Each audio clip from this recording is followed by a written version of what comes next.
Kalau nggak apa-apa, nggak nangka kalau pakai celana. Nana, ini mbak. Ini mbak. Udah sini mbak. Bentar aja.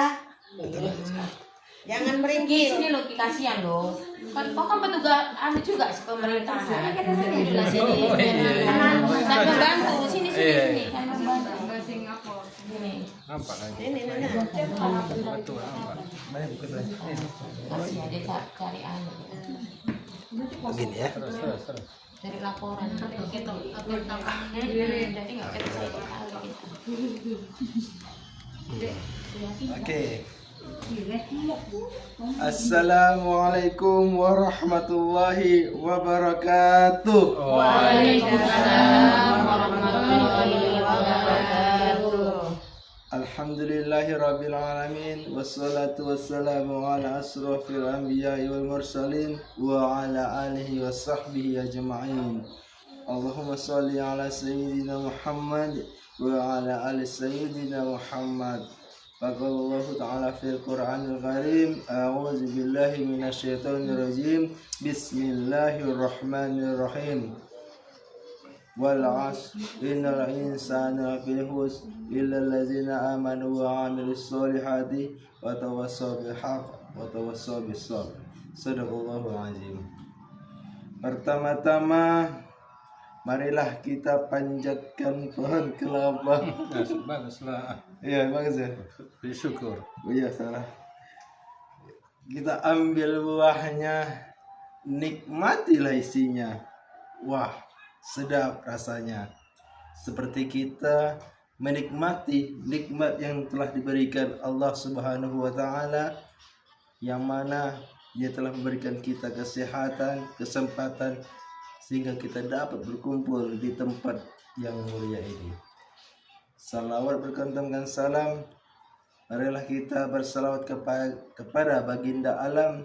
Ialah suri tauladan bagi umat Islam, yaitu Nabi besar Muhammad sallallahu alaihi wasallam, yang mana di tengah-tengah perjalanannya dia habis dilempari, dicaci, dan dimaki sama orang yang tak punya hati, yaitu kaum kafir Quraisy.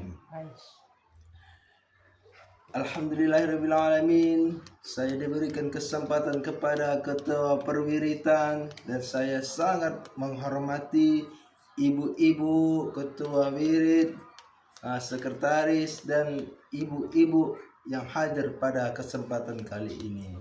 Semoga kiranya berkumpulnya kita di tempat pengajian ini, kita diberi rahmat Allah Subhanahu wa taala, diberi pertolongan Allah Subhanahu wa taala, diberikan rezeki kepada Allah Subhanahu wa taala.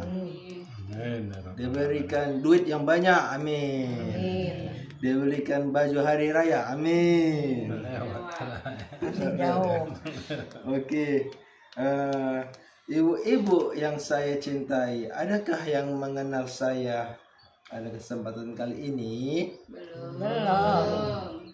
Iya, kalau begitu saya akan memperkenalkan diri, karena katanya jika tidak kenal maka tidak sayang. Betul. Tidak sayang maka tidak cinta. Betul. Jika engkau mencintai saya, maka kenalilah saya. Oke, saya akan memperkenalkan diri.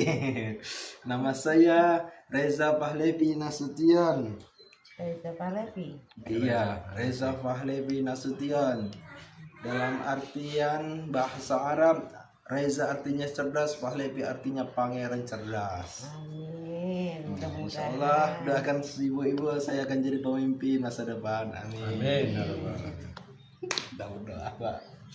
Baru tinggal saya di Kabupaten Labuan Batu Utara, di Kelurahan Gunting Saga, lingkungan 1 PU, Kecamatan Kuala Hulu, Kecamatan Kuala Selatan. Disitulah tempat saya tinggal. Saya lahir di Stabat, di Langkat.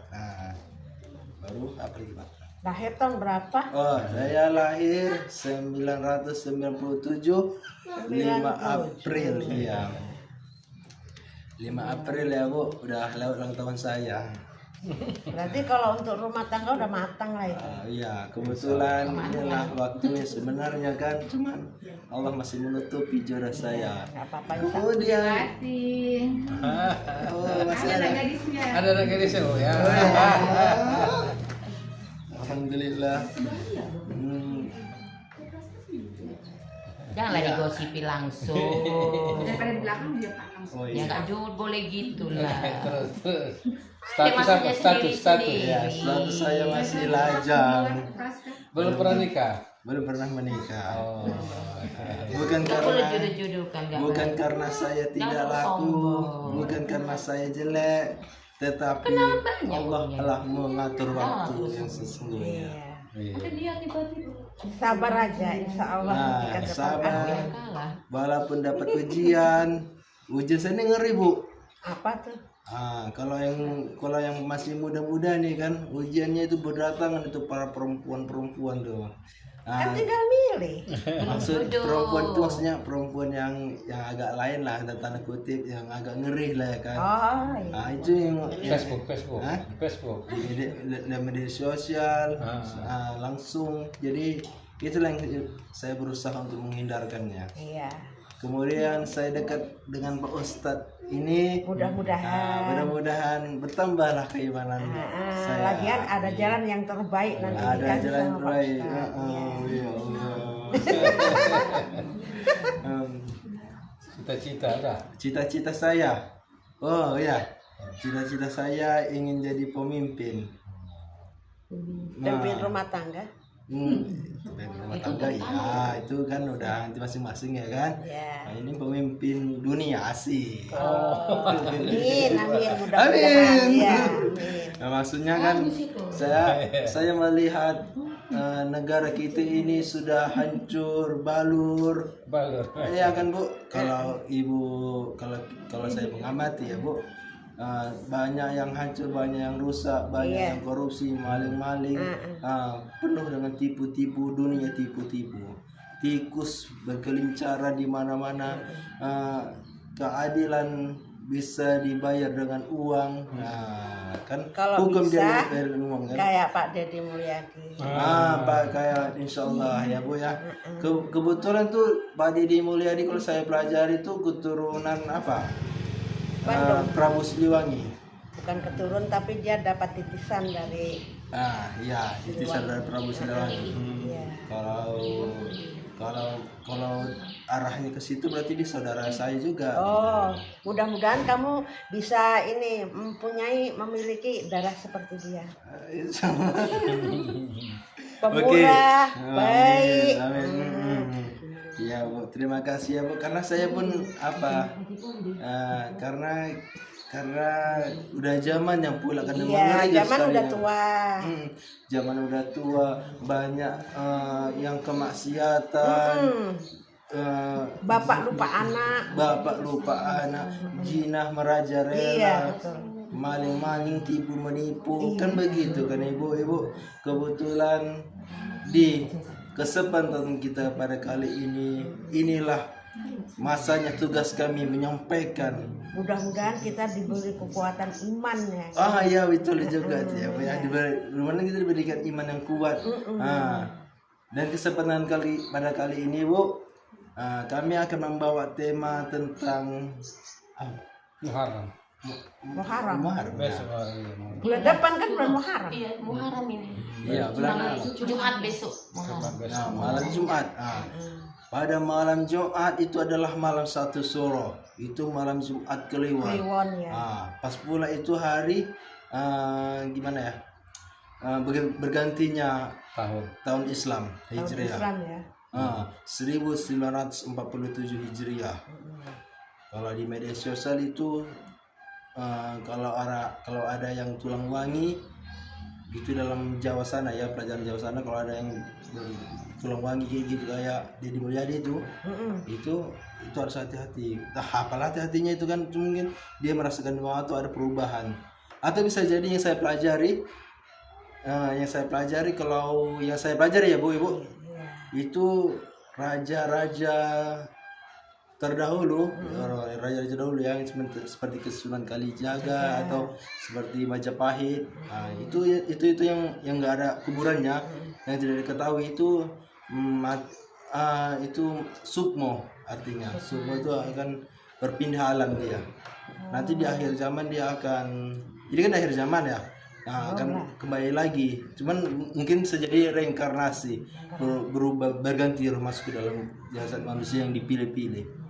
Nah, itu yang memilih itu siapa? Allah Ta'ala yang memilih. Nah, begitulah. Ibu mungkin bisa mempelajari hal itu ya, Pak? Belum, nggak tahu. Soalnya ibu agak ceketan mendengar berita itu. Cuman kalau Pak Ustadz lagi nunjukkan tausiahnya, saya betul-betul banyak yang saya tanyakan. Jadi ya sedikit banyaknya saya pengen ngerti apa sih arti kita ini, tuh apa sih tujuan hidup kita ini. Ya alhamdulillah, terima kasih atas apanya.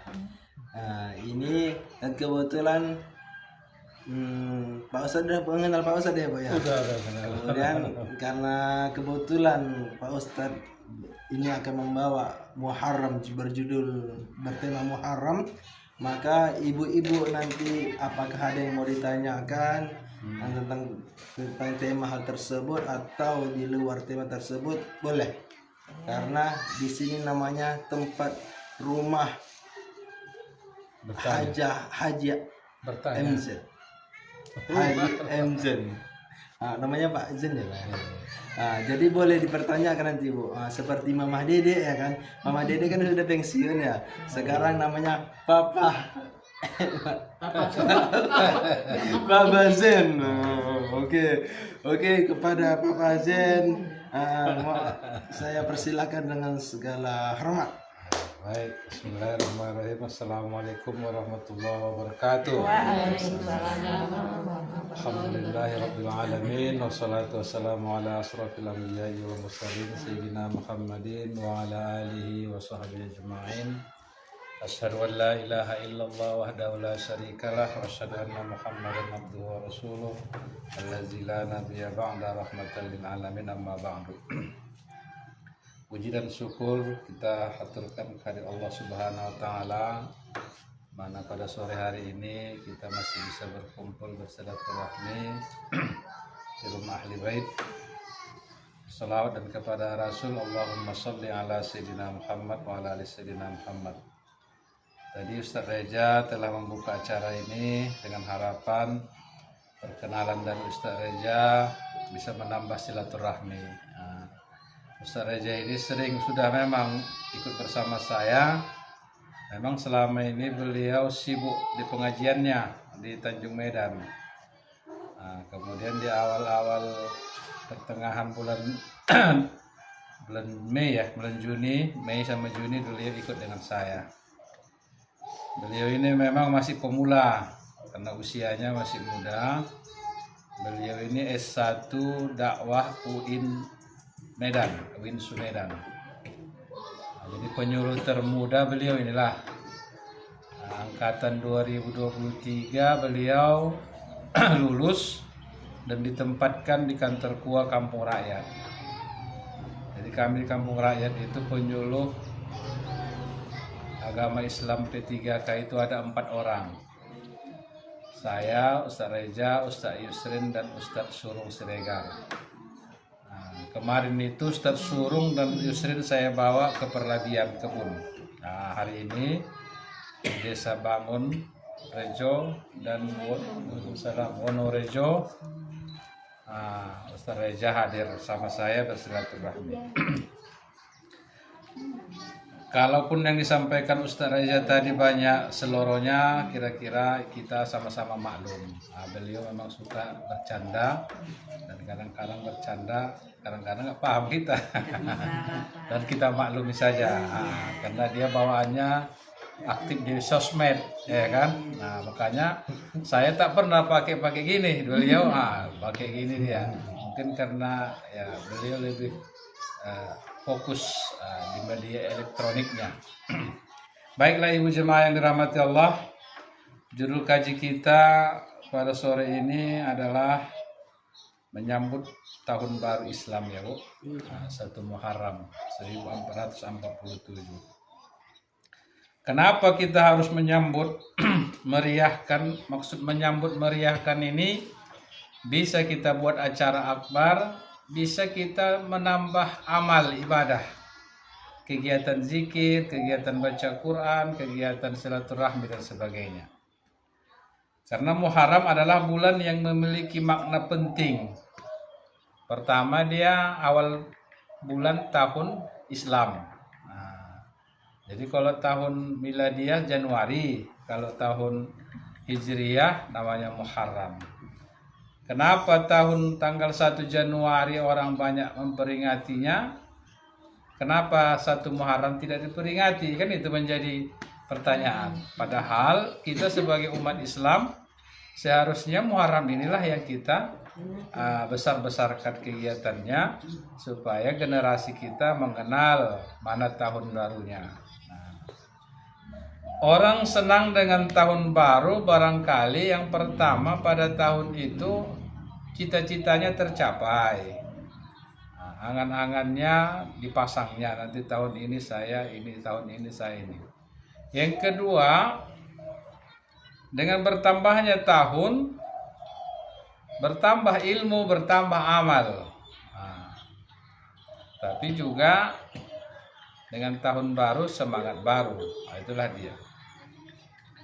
Namun berkenaan dengan Muharram ini, dalam ajaran agama kita banyak peristiwa penting. Ini saya sampaikan sebagai wawasan aja ya Bu. Yang pertama, Nabi Adam diciptakan. Dan istrinya Hawa pada bulan Muharram juga. Dan pada Muharram juga lah Nabi Adam mendapat ampunan dari Allah karena beliau dengan istrinya makan buah khuldi. Lama orang tuh istighfar Bu. Rabbana zalamna anfusana wa illam taghfir lana wa tarhamna lanakunanna minal khasirin. Itulah doanya setiap hari. Dalam sebuah riwayat 40 tahun baru diampuni Allah. Pada bulan Muharram itulah diampuni dosa Nabi Adam. Yang kedua, Nabi Idris. Allah mengangkat derajat Nabi Idris di bulan Muharram. Makanya Muharram ini penting bagi kita. Kalau Allah berikan ampunan, berikan kemuliaan kepada nabi-nabi dan orang-orang sebelum kita, maka kita pun harus memuliakan bulan Muharram. Salah satu memuliakannya nanti Bu, di hari Asyura ya Bu, menyantuni anak yatim. Itulah pentingnya. Yang ketiga, Nabi Nuh diselamatkan dari bencana banjir di bulan Muharram. Nabi Ibrahim diselamatkan dari kobaran api yang hampir merenggut nyawanya di bulan Muharram. Dulu Nabi Ibrahim dalam sejarahnya membasmi, membantai, menghancurkan berhala kaum kafir, Namrud. Lalu Nabi Ibrahim dihukum, dibakar, tapi Nabi Ibrahim selamat, tidak terbakar api. Jangankan tubuhnya, bajunya pun tak terbakar. Siapa yang menolong? Allah. Kalau Allah sudah menolong, tak ada yang bisa menghancurkannya. Nabi Yusuf dibebaskan dari penjara. Nabi Yusuf ini Bu masuk penjara bukan karena bersalah. Makanya sekarang banyak orang masuk penjara bukan karena fitnah. Itu bukan sekarang. Nabi Yusuf dulu difitnah dia. Mau memperkosa majikannya. Padahal majikannya yang mau sama dia. Dia bolak-balikkan. Di Al-Quran surat Yusuf ada ceritanya itu. Istri raja itu hanya mengajak Yusuf. Tapi Yusuf tidak mau, lari dia. Lari dia ke pintu, tiba-tiba datang raja itu. Pembesar lah, bukan raja, pembesar Mesir itu. Terpergok, malu istrinya. Lalu dituduhnya lah Yusuf mau menjinahi dia. Jadi hukumannya dimasukkan penjara. Bulan Muharram juga lah Nabi Yusuf dibebaskan. Kemudian Nabi Yakub, di bulan Muharram Nabi Yakub bisa melihat kembali setelah terpuruk, yaitu ketika dia tidak bisa melihat, maka di bulan Muharram itu kembali dia bisa melihat. Dalam kisahnya Bu, itulah mukjizat Nabi Yusuf. Setelah Nabi Yusuf dulu hilang, dimasukkan ke sumur oleh saudara-saudaranya, dibilang dimakan serigala, Nabi Ayub nangis terus. Nabi Yakub, bukan Nabi Ayub, Nabi Yakub nangis terus sampai buta matanya, sedih dia karena anak kesayangannya Yusuf telah dicelakai saudara-saudaranya.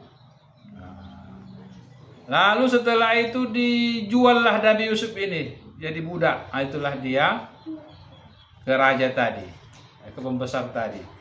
Kemudian dia masuk penjara. Kemudian di penjara dia bisa menakwilkan mimpi. Maka bermimpilah, singkat cerita, raja.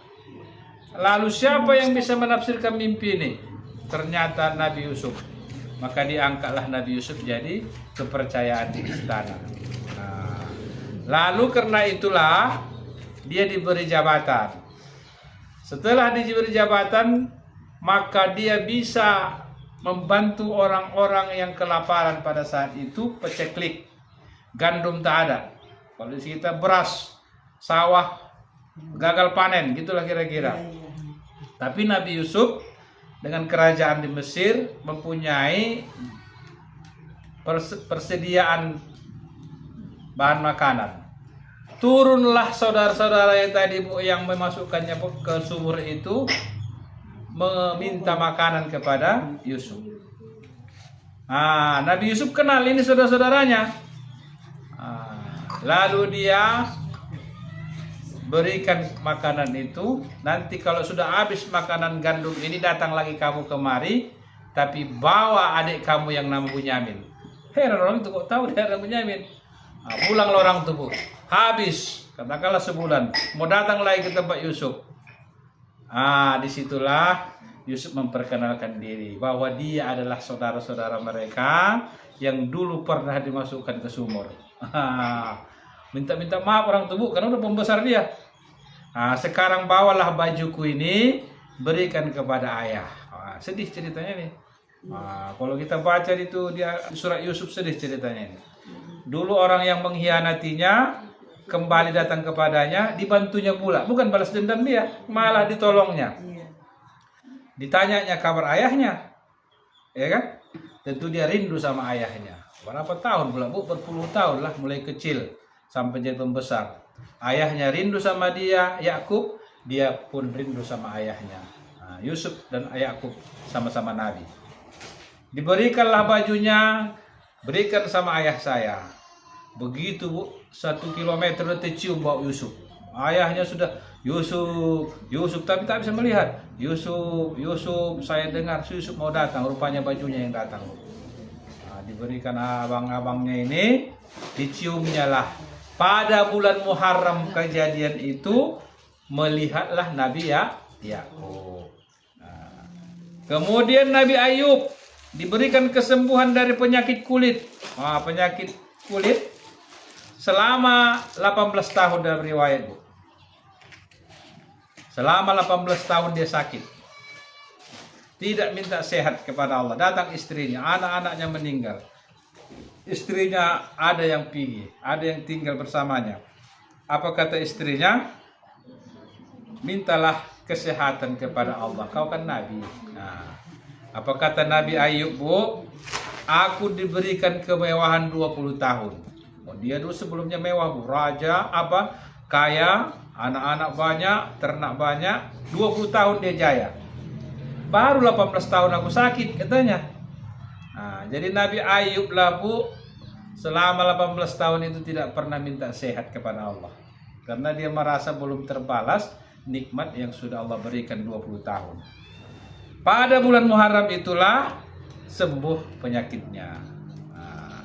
Kemudian Nabi Musa diselamatkan dari kejaran Fir'aun pada 10 Muharram. Makanya nanti 10 Muharram, Bu, ada puasa Asyura. Pahalanya besar, Bu, ya.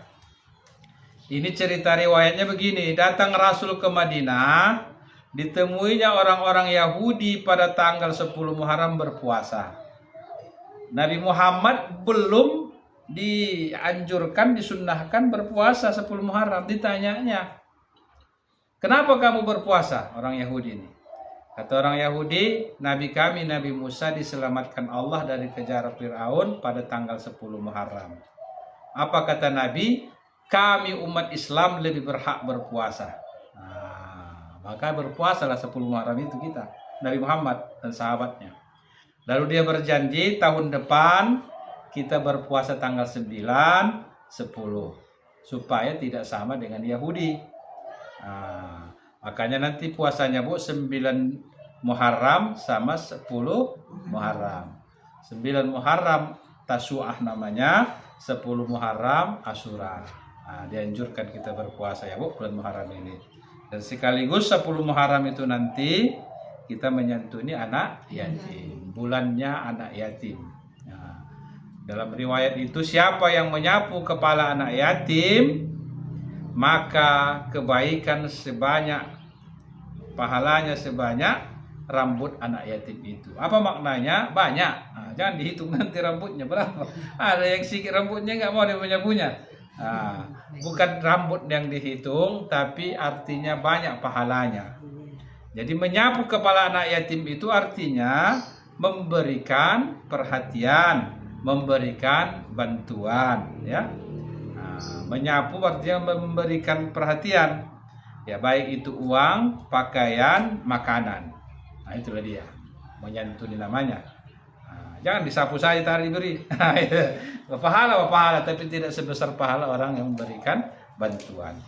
Nah, dan yang terakhir, Nabi Yunus juga dikeluarkan dari perut ikan pada bulan Muharram, serta hijrahnya Nabi Muhammad dari Mekah ke Madinah. Adalah barangkali sebagai pengantar diskusi bahwa bulan Muharram ini ada sejarah yang dimuliakan Allah. Allah menyelamatkan, Allah mengampuni dosa-dosa para nabi dan diselamatkan dari bara bahaya. Mulai dari Nabi Adam tadi sampai Nabi Muhammad sallallahu alaihi wasallam. Inilah mungkin yang dapat saya sampaikan. Panjang kali penuntut ceramah. Nah, ya. Ibu-ibu belum baca Yasin. Nah, ini sekedar pengantar saja. Mungkin ada yang mau ditanyakan, baik kepada saya, baik berkenaan dengan Muharram, tentang sholat, tentang ibadah-ibadah lainnya, ataupun pertanyaan kepada Ustaz Reza. Demikian saja. Saya akhiri billahi taufik wal hidayah. Assalamualaikum warahmatullahi wabarakatuh. Terima kasih kepada Pak Ustaz yang telah memberikan wawasan kepada kami semua. Semoga ilmu yang itu diberikan bermanfaat bagi kami untuk dunia dan akhirat. Amin. Luas sekali penjelasannya, maknanya dalam sekali. Mungkin ibu-ibu ada yang ingin bertanya mengenai hal ini. Oh, silahkan Ibu. Siapa nama Ibu? Bu Sarmini. Sarmini. Oke, kepada Ibu Sarmini saya persilahkan. Assalamualaikum warahmatullahi wabarakatuh. Waalaikumsalam. Ini Ustaz, ini tentang anak yatim ya Ustaz? Iya, Bu ya. Ini kalau amalan apa yang kita baca saat kita menyapu anak yatim, Ustaz? Amalan apa yang kita baca saat menyapu anak yatim? Memang tidak ada tuntunan yang baku ya Bu tentang menyapu kepala anak yatim. Apakah ada zikirnya, apakah ada bacaannya, tapi paling tidak bersolawat ya Bu. Allahumma sholli ala sayyidina Muhammad. Sambil menyapu. Karena anak yatim ini orang yang paling dekat dengan Nabi Muhammad. Karena Nabi Muhammad pun yatim. Ana wa kafilal yatima kahata ini. Seperti dua jari ini kata Nabi. Saya dan orang yang menyantuni anak yatim seperti dua jari, dekat nanti di surga, fil jannah. Maka kita bersolawat mengingatkan kepada begitu cintanya Nabi Muhammad kepada anak yatim. Jadi Allahumma sholli ala sayyidina. Boleh sholawat Badar, boleh sholawat apa saja. Sholawat Jibril, sholawat Badar. Biasanya orang sholawat Badar, sallallahu ala, sholawat Jibril itu ya. Salatullah. Pasti begitu kan? Iya. Sampai iya kasih amplop. Berarti nanti pas salta dalam itu menyantun ayatin kita nanti. Iya. Berselawat. Nah itulah zikirnya Bu ya. Terima kasih. Terima kasih Ustaz. Sama-sama. Terima kasih Pak Ustadz atas jawabannya. Apakah ada lagi yang mau ditanyakan ibu-ibu? Iya. Selagi ada Pak Ustadz sekali-sekalinya. Sekali Ustaz Reza dulu jawabnya. Sekali-sekalinya. Sebetulnya masih ada satu lagi Ustaz. Silakan Tapi Bu. masa saya aja Ustaz, yang lain. Gak apa-apa, nanti ibu ini masih berpikir-pikir apa ya mau Iya. ditanyakan. Baru yang kedua Ustaz gini, saat kita ingin menyantuni anak yatim, tapi itu anak yatim itu nggak kita panggil ke rumah Ustaz, baru kita antarkan ke rumahnya aja. Itu bagaimana Ustaz? Itu paling bagus ya Bu. Nah, sebenarnya itu yang paling bagus. Ada kelebihan dan kekurangannya ya. Kalau kita antar langsung ke rumahnya, dari sisi ikhlasnya barangkali lebih ikhlas itu, karena tidak ada orang melihat. Iya. Kita undang dia kemari, ada juga sisi baiknya. Berjumpalah para anak yatim piatu, saling mengenal. Ini nanti kalau udah besar anak-anak ini tahu dia, oh dulu kami pernah disantuni. Jadi rasa persaudaraan mereka ada. Jadi dua-duanya bagus ya Bu. Dua-duanya bagus ya. Datang pun ke rumah bagus, dihadirkan di wirid yasin pun bagus. Nggak Diundang ke mesti rumah. kita megang kepalanya kan Ustaz. Wah, iya memang Kan kita kalau disundahkan. dari rumah kan kita mestinya kan bukan kita yang ngantar. Oh, Anak kita, iya gitu, nggak Ustaz. mesti sama, Iya. sama pahalanya ya. Cuma kalau langsung kita pegang kepalanya, anak ini merasa diayomi. Dia kan nggak ada ayahnya ini. Iya, tadi saya. Merasa ada yang pelindungnya. Itulah ibu yang telah menyantuni tadi. Itulah kelebihannya kalau langsung. Tapi seandainya nggak sempat, ya pahalanya tetap dapat ya Bu. Terima kasih banyak Ustaz. Sama-sama. Oke, terima kasih Ibu. Ibu cantik. Apakah Ibu ada yang mau ditanyakan? Ada yang bertanya lagi Bu. Oke, saya akan mengkasih sedikit penjelasan tentang hikmah menyantuni anak yatim. Oh iya. Hikmahnya itu pertama mendapatkan pahala berlipat ganda. Wow, kita bisa masuk surga ya Ibu. Bisa dihapuskan dosa. Wah, dihapuskan dosa kita yang telah lalu ya. Wow, siapa tahu kita pernah mencuri atau pernah menokol, menipu, ya kan? Di surga nanti nggak mungkin kita punya satu dosa di surga, masuk surga. Pasti akan dibersihkan dulu dalam neraka kan? Inilah hikmahnya itu menyantuni anak yatim. Ini kesempatan kita Bu untuk mendapatkan hikmah rahmatnya Allah Taala. Amin. Yang ketiga, mendapatkan kedudukan dekat dengan Rasulullah SAW di surga. Itu yang dijelaskan Pak Ustadz kan? Begini katanya kan? Yang keempat, terhindar dari siksa akhirat. Wow, di akhirat kita berapa hari menunggu Bu? Di sana di sidang nanti. Di akhirat kita sekitar 80 50.000 tahun kita. Matahari di kepala kita loh Ibu. Itu kita nanti mendapat pertolongan lah. Yang kelima, yang keempat tadi terhindar dari siksa di akhirat, ya. Yang kelima, mendapatkan keberkahan rezeki. Rezeki kita akan bertambah ibu-ibu. Kalau ingin cepat kaya, itulah hikmahnya. Santunilah yatim. Yang keenam, mendidik jiwa menjadi lembut dan kasih sayang. Ada orang hatinya keras seperti batu, ya kan?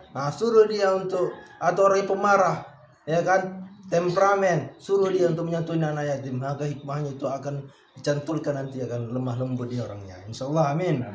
Yang ke-9, menjalankan sunnah Rasulullah SAW. Kita adalah umat Nabi Muhammad dan kita melaksanakan perintah Nabi Muhammad SAW. Terus mendapatkan pahala jariah. Terus lagi menjadi jembatan kebaikan, menyantuni anak yatim, menghubungkan orang yang mampu dengan mereka, membutuhkan, menciptakan hubungan sosial yang harmonis. Itulah hikmah dalam kalau kita menyantuni anak yatim. Sepertinya ibu-ibu masih ada yang kebingungan. Apakah yang ibu-ibu bingungkan? Ada yang ibu bingungkan? Silakan minum ibu ini. Oh iya, lupa. Memang kalau dengar ceramah ini agak mengantuk memang. Silakan ibu minum dulu. Memang kita ini harus minum yang manis-manisan Bu, supaya kita ini pleng gitu. Manis ya kan, apalagi Ustadz kita yang nangis. Oh silakan Ibu. Apa hukumnya orang yang selalu menabur bunga di atas kubur? Kalau kita itu ziarah kan itu pasti menabur bunga, terus Iya, dia iya. menyiram air, itu apa maksudnya, gimana juga, apa Iya, biar iya, iya. ya nggak tahu. Ya. Oke, kalau gitu saya persilakan Pak Ustaz. Ya, baik. Terima kasih. Awalnya dulu kalau kita cerita hukum, Nabi pernah meletakkan pelepah kurma yang dibelahnya yang masih basah di atas kuburan. Ya. Ketika ditanya, zikirnya ini bisa meringankan siksa kubur. Karena kebetulan 2 kubur yang ditemui Nabi itu sedang disiksa. Tanya sahabat, kenapa disiksa? Yang satu ini kalau buang hajat tidak pernah istinja. Nah, bernajislah pakaiannya. Nah, makanya kita wajib hukumnya beristinja, membersihkan dari najis. Nah, buang air kecil atau buang air besar. Jadi disiksalah dia, tidak pernah diistinja. Nah, maaf cakap buang air kecil dia dibiarkannya. Artinya pakaiannya kan bernajis. Itulah terus berarti kalau sholatnya dia tak sah itu karena pakaiannya bernajis. Sudah bisa dipastikan ini sholatnya pun tak jelas, makanya disiksa. Yang kedua namimah. Namimah itu mengadu domba, melaga-laga. Itu pun disiksa. Jadi siksaan katanya sebelum sampai ke akhirat termasuk yang 2 ini, Bu. Selain durhaka kepada ibu bapak, orang yang tidak beristinja, orang yang mengadu domba. Diletakkan Nabi ini, Bu, pelepah kurma. Apa maksud pelepah kurma itu? Tumbuh-tumbuhan. Selama belum kering itu berzikir dia. Lalu sekarang orang ziarah kubur adalah jual bunga, kan Bu? Bawa air. Nah, itu tidak dari agama. Itu dari tradisi atau anjuran orang-orang tua kita dulu, tapi ada gunanya, manfaatnya, dan itu tidak dilarang selama bermanfaat. Barangkali ini, Bu, ya, bunga-bunga itu supaya mengundang kewangi-wangian. Orang yang datang ke ziarah itu senang, wangi. Nah, yang kedua, air untuk apa? Kalau dia tanah sering disiram maka tumbuhlah rumput. Rumput itu berzikir. Zikirnya itulah yang diharapkan meringankan kalau disiksa. Tapi kalau nggak disiksa dia, nggak ada masalah. Itulah barangkali, Bu, kalau saya melihat pengambilan hukumnya awalnya dari praktik Rasulullah. Tapi Rasul dulu bukan bunga, bukan air, tapi dia pelepah kurma. Jadi sawit ini, daun sawit itu sebelum kering dia berzikir rupanya ini rumput-rumput berzikir semua ini. Zikirnya itu di atas kubur bermanfaat kepada ahli kubur. Makanya di beberapa tempat kota-kota di atas kubur itu tumbuh rumput, nggak diracun. Ada rumput kuburan kan cantik dia. Mungkin, itulah pemahamannya. Tapi kalau tak beramal pun orang di dalam kubur itu tak bermanfaat. Cuma menambah sedikit manfaat bagi orang Muslim. Itulah mungkin saya bisa jawab, ya, Bu. Terus ada lagi, Pak. Iya. Itu kok di atas kubur itu dikasih batu-batu putih gitu. Iya. Itu apa gunanya gitu? Sebagai apa saja, Bu, supaya kita senang ke sana, kan cantik daripada tanah nampak. Kalau dia cantik kuburannya kan senang kita ke sana. Nggak angker dia kan, Bu. Orang kubur itu ya kan tanah. Gitu. Senang kita melihatnya. Jadi itu manfaatnya kepada orang yang ziarah. Kenapa Ibu kasih batu keramik ya? Supaya nanti kita datang senang. Nah, kepada ahli kubur itu tak ada sama sekali manfaatnya itu. Kitanya yang mau ziarah itu. Tapi kalau misalnya kami datang ke situ, terus ya baca yang saya bisa baca gitu ya. Iya, baca ya. Apakah dia itu masih bisa mendengar kita baca? Masih, Bu. Lebih cerdas pendengar orang itu, lebih kuat. Tapi katanya dia udah nggak ada di situ. Iya, dia tidak ruhnya di alam barzah. Itu kan jasadnya di situ. Iya. Ruh itu ada tempatnya nanti. Dia, Bu, kita di sini, katakanlah meninggal di Mekah, kita dampaknya kita sampai bacaan kita itu. Alam arwah itu, alam ruh itu, alam barzah itu, dia tidak mengenal waktu dan tempat. Gak ada dinding sama dia. Kalau kita kan menengok ini gak nampak lagi di sana. Ada rumah, ada pohon. Dia enggak. bebas dari timur ke barat nampaknya. Ruh kita ini dah. Iya. Kenapa terbatas kita sekarang? Karena masuknya ke jasad. Nah, mata kita ini paling 1 kilometer melihat. Tapi setelah keluar dari jasad kita, ruh ini bebas, maka pandangannya pun luas.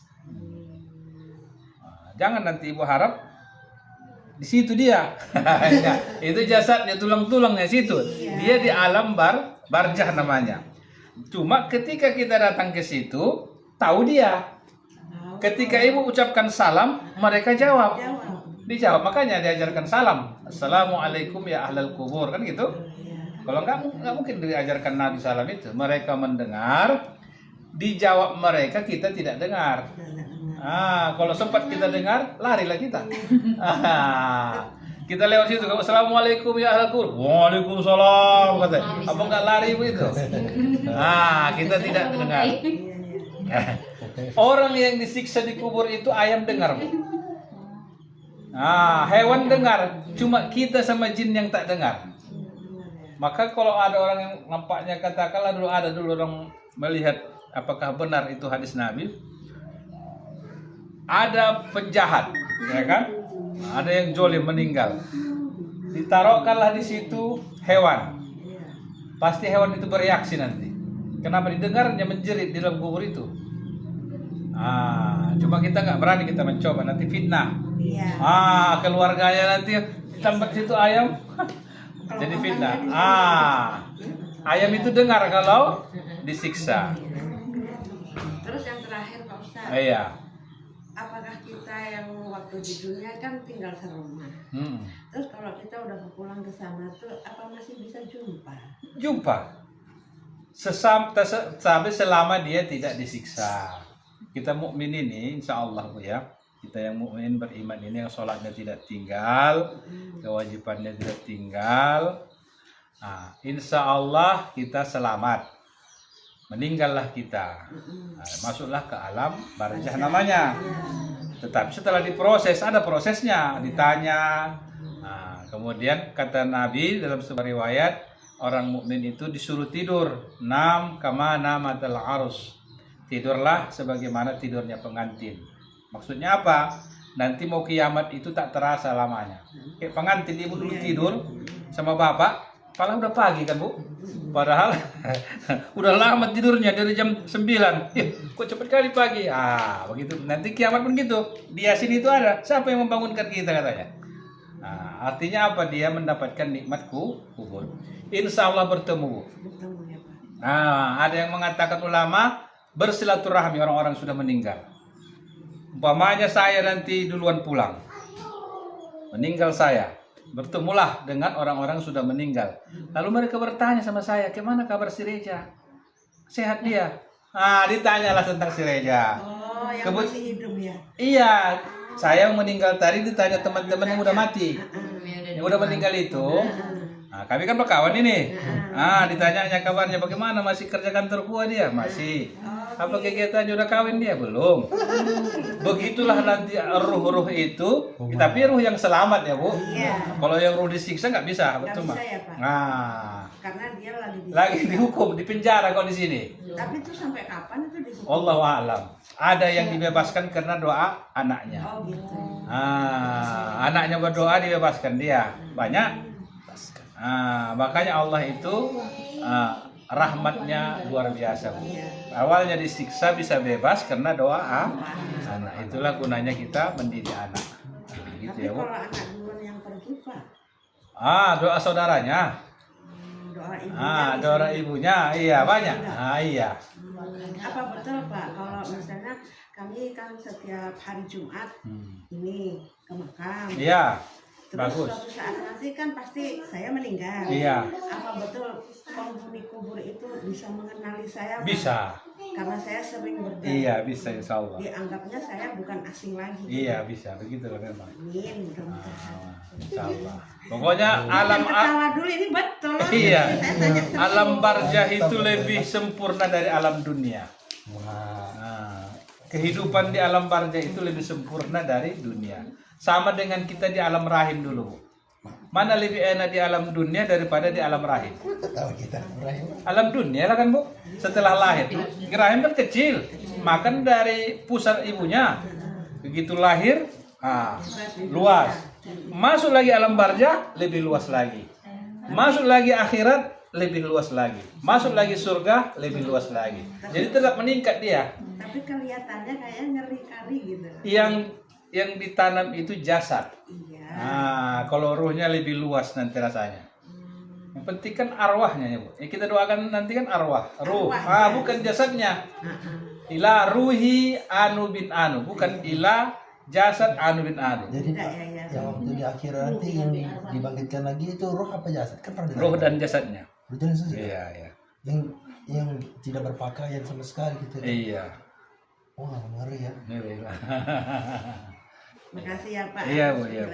Wah, alhamdulillah bisa menambah wawasan kita nih ibu-ibu. Tapi kalau mimpi itu apa memang dia itu apa namanya jin apa memang kenyataan dia gitu ya Pak? Mimpi. Mimpi, iya saya pernah bermimpi ketemu sama si anak yang paling saya sayangi.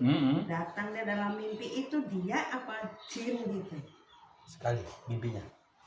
Sekali mimpinya, Bu. Mimpinya sekali. Iya. Bangun jam 3. Selama dia pergi meninggal. Iya. Baru sekali saya dijumpai itu menjelang hari mau ke 100 hari.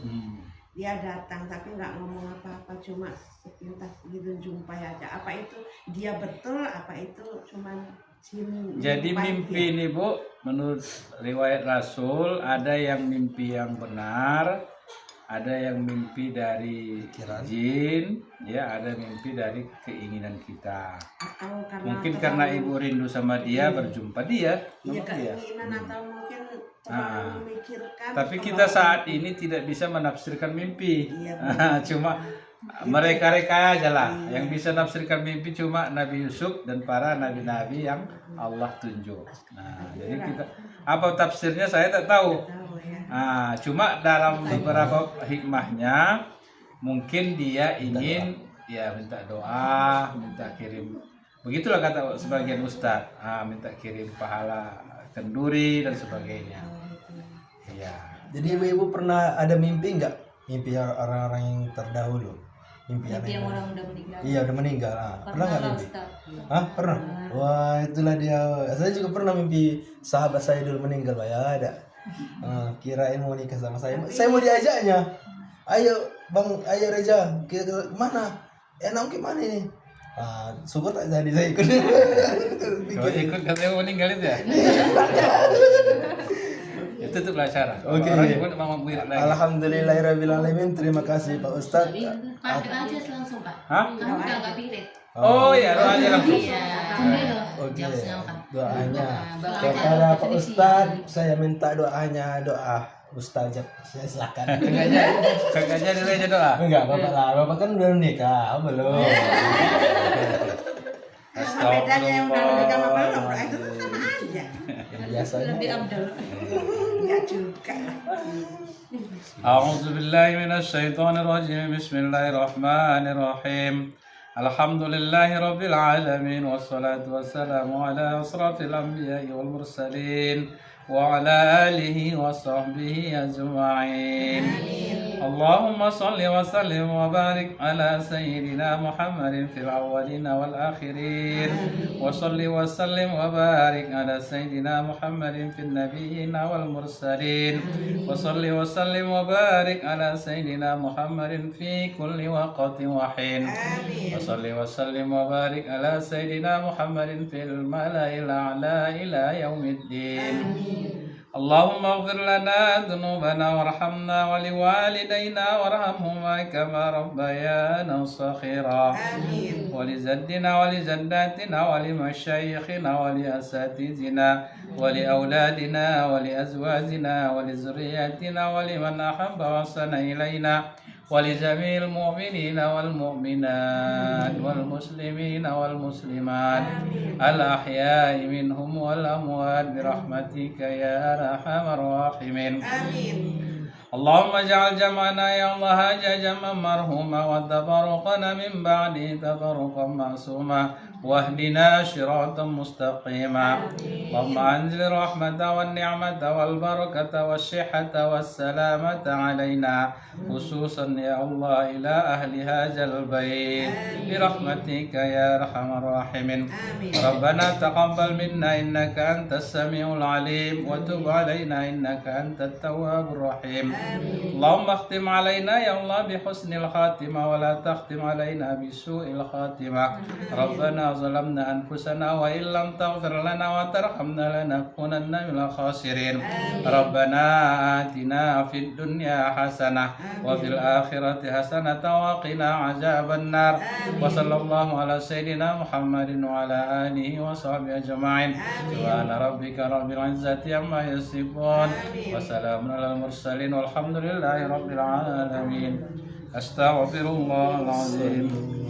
تقبل الله منكم Minna wa minkum taqabbal. Terima kasih kepada Pak Ustadz. Dengan berakhirnya doa tadi maka berakhirlah acara kita pada hari ini. Kalau ada jarum yang patah jangan simpan di bantal. Kalau ada kata-kata yang salah mohonlah maafkan. Terima kasih. Ibu-ibu boleh mengajak teman-teman atau jiran tetangganya mulai pengajian minggu depan, karena kalau misalkannya kami lagi nanti dipanggil, nanti kita akan mengadakan acara seperti ini lagi, tausiah. Karena tausiah ini penting bagi untuk kita semua untuk meningkatkan ketakwaan dan keimanan kita kepada Allah Subhanahu wa taala.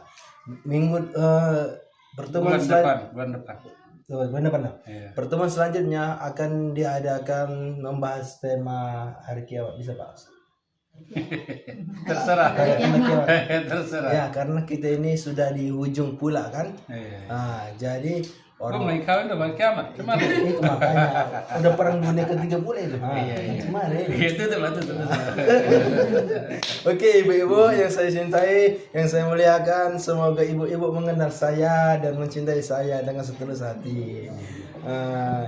Saya Reza Pahala bin Nasution mengundurkan diri dari acara ini. Salam hormat saya kepada ibu-ibu. Mohon saya pamit dulu.